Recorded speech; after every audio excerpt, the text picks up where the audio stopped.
every day. Stand guard at the doors of your mind. Do not let anyone just jump into it whatever they want, because you will have to live with the result. Un entrepreneur qui regarde, n'est-ce pas, par exemple, des films qui vont créer des émotions sexuelles pas possibles dans son esprit. Lorsque vous regardez et que vous écoutez n'importe qui, des gens qui sont là à raconter des salades, des gens qui sont en train de parler de leurs problèmes et non pas des solutions, des gens qui parlent d'événements et non pas de personnes, vous allez être un entrepreneur qui va échouer lamentablement.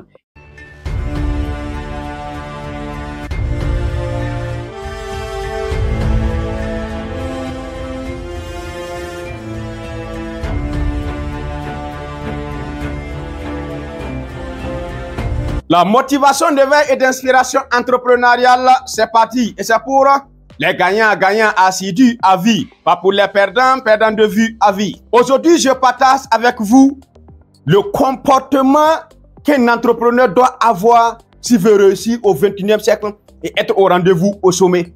Et ne pas être de ceux-là qui sont des entrepreneurs de nom, des entrepreneurs seulement juste pour ne pas être des fonctionnaires ou des salariés, mais des entrepreneurs qui vont impacter, qui vont influencer et qui vont changer les choses. Est-ce que c'est possible? Oui, c'est possible. Toujours un grand plaisir et un grand honneur de se retrouver afin de se partager ce qui est bon, vrai et utile pour que nous soyons tous des gagnants en rendant heureux le monde et le Seigneur du monde. Est-ce que c'est possible? Oui, tout est possible.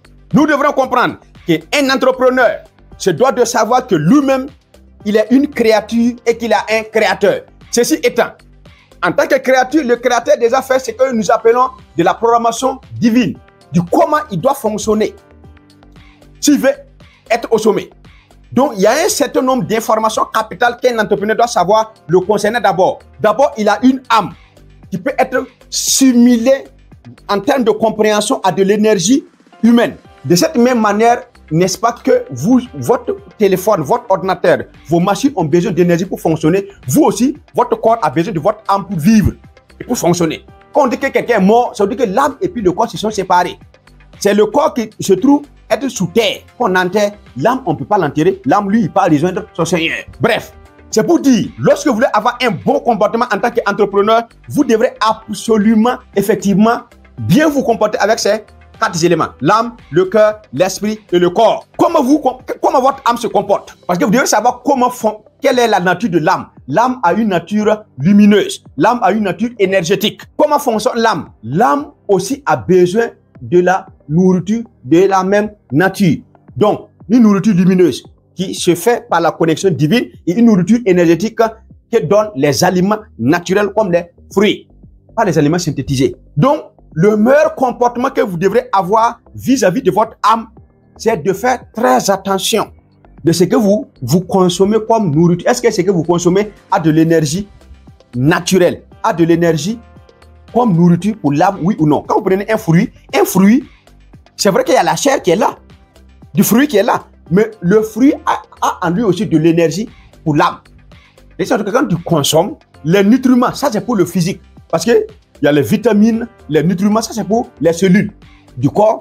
Mais l'énergie du fruit, c'est l'âme qui prend ça et il consomme. Vous suivez un peu? Maintenant, l'âme se charge avec quoi? L'âme se charge en réalité avec quoi? La lumière du Créateur. Là, c'est ta connexion, ta relation avec Dieu que l'âme va se charger. Donc, si tu n'as pas une bonne connexion avec ton Créateur, là, ou bien quand toi-même tu ne crois même pas à lui, là, c'est que toi-même tu n'as même pas de chargement au niveau de ton âme. Tu lis. Bref, donc tu dois te comporter, prendre très bien soin de ton âme. Ne pas manger n'importe quoi, ne pas écouter des choses de mauvaise fréquence, ne pas effectivement parler de mauvaises choses, parce que la parole aussi a de l'énergie, la parole a de la lumière et ça influence l'âme. C'est pourquoi quand quelqu'un te fait des éloges à un certain niveau, toi-même tu sens que tu as envie même de bouger, parce qu'il y a des paroles qui relèvent de la programmation et cette programmation-là, l'énergie et la lumière de ces paroles-là atteint même jusqu'à l'âme. Ça va au-delà, n'est-ce pas, du physique, ça atteint le métaphysique, parce que l'âme est de l'ordre du métaphysique. Même si tu ouvres le corps, tu ne vas pas voir l'âme. Parce que ce n'est pas donné à tout le monde de voir l'âme. Mais certains ont ce pouvoir parce que Dieu les a accordés. Bref, ça c'est l'âme. Au niveau du cœur, vous devrez faire très attention comment vous allez vous comporter avec votre cœur. Il faut éviter d'avoir des croyances limitantes. Vous ne devrez pas vous limiter en termes de croyances dans le monde des possibilités. Quand j'aime dire impossible, abandon, échec, n'existe pas dans mon dictionnaire d'action. Un penseur a dit quoi? The word impossible itself says I am possible. que le mot impossible lui-même dit que je suis possible. I am possible. C'est pour dire, en termes de croyance, votre cœur doit s'ouvrir à un univers, un monde inimaginable et incommensurable et inestimable en termes de grandeur et de potentialité, d'abondance et de prospérité. Vous devrez croire à ça. Et quand vous croyez, par exemple, si vous êtes un croyant en Dieu, croire encore à l'impossible, cela va devenir de la mécréance parce que c'est réduire Dieu à l'impossible. Pourtant, près du Seigneur, de notre Créateur là, tout est possible. Est-ce que c'est possible? Oui, tout est possible. Donc, le comportement que vous devrez avoir avec votre cœur, c'est croire à la grandeur du possible, croire d'abord en votre Créateur, croire en vous, croire au positif de la vie et croire effectivement à des bonnes personnes, ceux-là qui vont vous inspirer à vos mentors pour réussir. Ça, c'est le comportement que vous devrez avoir avec votre cœur. Ne jamais permettre des croyances négatives, n'est-ce pas? Une conviction négative s'installer au sein de votre cœur, sinon vous allez payer ça extrêmement cher. Est-ce que c'est possible? Oui, c'est possible. Troisième niveau de comportement, quel comportement vous devrez avoir avec votre esprit? Vous conviendrez avec moi que si effectivement vous êtes une machine à solution et que votre cerveau, c'est un peu le côté armé de l'état du corps là. Mais devinez quoi? Vous ne devrez pas permettre n'importe qui, n'importe comment et n'importe quand d'interagir avec votre esprit. Vous voyez que l'esprit humain a combien? À 7 ouvertures. Il y a 2 yeux, 2 oreilles, 2 trous de nez et puis une bouche. Ce qui veut dire que tous ces ouvertures-là, il y a pour la tête, il y a pour le corps. C'est pour le corps que nous on voit. Il faut savoir que l'esprit aussi en a. Et maintenant, comment l'influence humaine s'opère? Donc, il y a ce que tes yeux regardent et ces yeux vont faire quoi? Projeter cela dans les yeux de l'esprit. Et les yeux de l'esprit vont regarder, vont prendre l'image que tes yeux apparents regardent et décident maintenant de faire quoi? D'accepter ou de ne pas accepter, de travailler avec ou de ne pas travailler avec. Maintenant, pour diminuer les risques d'influence négative, c'est que vous-même devez faire très attention à ce que vous regardez, à ce que vous entendez, à ce que, n'est-ce pas, vous sentez, à ce que vous disiez. Sinon, vous êtes foutu étroité. Vous devrez faire quoi? Vous devrez regarder ce qui est bon. Vous devrez écouter ce qui est bon. Vous devrez faire quoi? Parler ce qui est bon. Vous devrez sentir ce qui est bon. C'est comme ça que vous devenez bon. Quand vous refusez ça, vous allez passer à côté de votre avenir. Vous allez être un entrepreneur qui va échouer lamentablement. Un entrepreneur qui regarde, n'est-ce pas, par exemple, des mauvais films. Des films qui vont créer des émotions sexuelles pas possibles dans son esprit. Bon, vous m'excusez du terme, mais je suis obligé de le dire. Lorsque vous regardez et que vous écoutez n'importe qui, des gens qui sont là à raconter des salades, des gens qui sont en train de parler de leurs problèmes et non pas des solutions, des gens qui parlent d'événements et non pas de personnes ou, n'est-ce pas, d'idées. Parce que, comme a dit Eleanor Roosevelt, great mind discuss ideas, average mind discuss people, and small mind discuss events. Les grands esprits parlent et discutent d'idées. Les esprits moyens parlent et discutent des gens. Et les esprits faibles parlent et discutent d'événements. Un tel a eu le championnat. Ça même, c'est les gens. C'est-à-dire qu'il y a eu des événements. Vous connaissez ce qui se passe dans les journaux, tout ça là. C'est ça les événements. Lorsque tu veux devenir grand, rappelez-vous, je me rappelle, il y a un des grands entrepreneurs, les grands-pères, si on peut le dire ainsi, du développement personnel, Jim Rohn. Un jour, son mentor lui a donné ce conseil. Je termine avec ça. Il dit, Jim, every day, stand guard at the doors of your mind. Do not let anyone just jump into it whatever they want because you will have to live with the result. Jim, tous les jours, monte la garde devant les portes de ton esprit. Ne laisse pas n'importe qui y jeter tout ce qu'ils veulent parce que tu auras à vivre avec le résultat. Ce qui veut dire, il faut fermer toutes les 7 portes et décider quand ouvrir et quand les fermer. Ça veut dire que ta bouche là, tu ne dois pas parler au hasard. Tu ne dois pas dire de n'importe quoi. Quand ça sort, ça doit être du bon. Tes yeux ne doivent pas regarder de n'importe quoi. Et quand ça regarde, ça doit être du bon. Tes oreilles ne doivent pas écouter de n'importe quoi et n'importe qui, n'importe quand, n'importe où, n'importe comment et n'importe pourquoi. Tu dois contrôler, tu dois monter la garde devant les portes de tes oreilles. Monter la garde devant les portes de tes yeux. Monter la garde devant les portes, n'est-ce pas, de ta bouche. Monter la garde devant les portes de ton nez. Pour ne pas sentir de n'importe quoi. Parce qu'il y a des odeurs qui peuvent faire quoi? Sauter ta concentration mentale, ton focus mental. Est-ce que c'est possible? Oui, c'est possible. En dernier ressort, un entrepreneur se doit de savoir comment il va se comporter avec son corps. C'est-à-dire, tu ne dois pas marcher, aller n'importe où.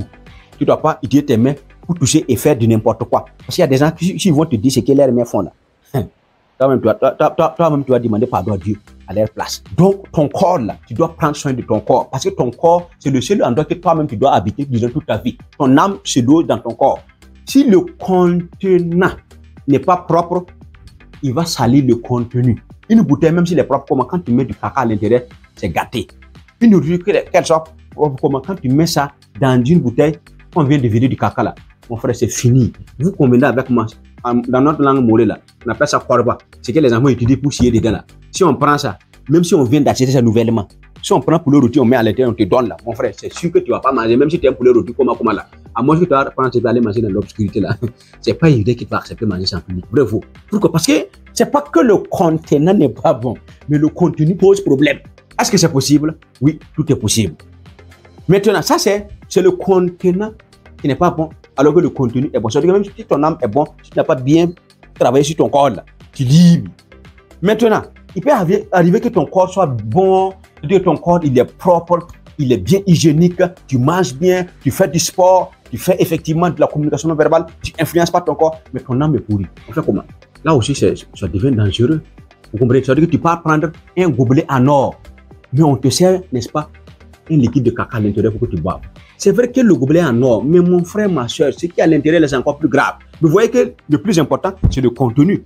Mais le contenant aussi n'est pas petit, n'est-ce pas? Donc, ton corps est le contenant et ton âme est le contenu. Si tu t'amuses avec l'un ou l'autre, c'est vrai, l'âme, lui, il prend 80% et le contenant prend 20%. Mais tous les deux doivent se compléter pour que ça fasse 100%. Donc, si tu veux réussir en tant qu'entrepreneur, contrôle-moi le comportement que tu as vis-à-vis de ces 4 éléments et je peux te donner rendez-vous au sommet. Personne ne peut égaler à toi. Donc, maintenant, si vous avez des difficultés pour pouvoir comprendre, appliquer et faire fonctionner à 100% les 4 éléments, contactez-nous sur notre travail. On va vous faire illuminer votre âme. On vous fera, n'est-ce pas, ancrer de la bonne conviction, un bon comportement dans votre cœur, votre esprit et, bien entendu, motiver grandement et correctement votre corps pour que vous soyez de ceux-là qui seront des entrepreneurs visionnaires et qui seront au rendez-vous au-dessus des milliards et à France. Est-ce que c'est possible? Oui, c'est possible. Et quand nous serons unis, ça va faire mal. Et quand nous serons unis, oh, ça fera mal. Et l'Afrique est l'avenir du monde, ici-bas. Et l'Afrique est l'avenir du monde, d'au-delà. Parce que l'Afrique a eu des fils du combat. Ils te diront Assimi Goïta, Ibrahim Traoré, Maïga, Basolma de la Tika, Mamadou Doumbouya, le tyrannie d'Afrique, le serviteur du tout miséricordieux Allah. Est-ce que c'est possible? Oui, tout est possible. Donc le dollar n'a plus de sens en Afrique, le yuan n'a plus de chance en Afrique, le CFA déjà enterré en Afrique, le lira n'a plus d'avance en Afrique, le rouble n'a plus d'avance en Afrique. Est-ce que c'est possible? Oui, c'est possible. L'Afrique est l'avenir du monde. Vive la Jeu de Vision 2030. Vive l'actionnariat populaire extraordinaire. Oui, tout est possible. C'était coach Suleiman Sawarego alias Nouri, le professeur à 19. Rendez-vous au-dessus des milliards et rendez-vous à Firdaus, Inch'Allah. Est-ce que c'est possible? Oui, c'est possible. Aimez, commentez et partagez au maximum parce que ce message doit atteindre tous les entrepreneurs pour qu'on se donne rendez-vous tous au sommet. Est-ce que c'est possible? Oui, c'est possible.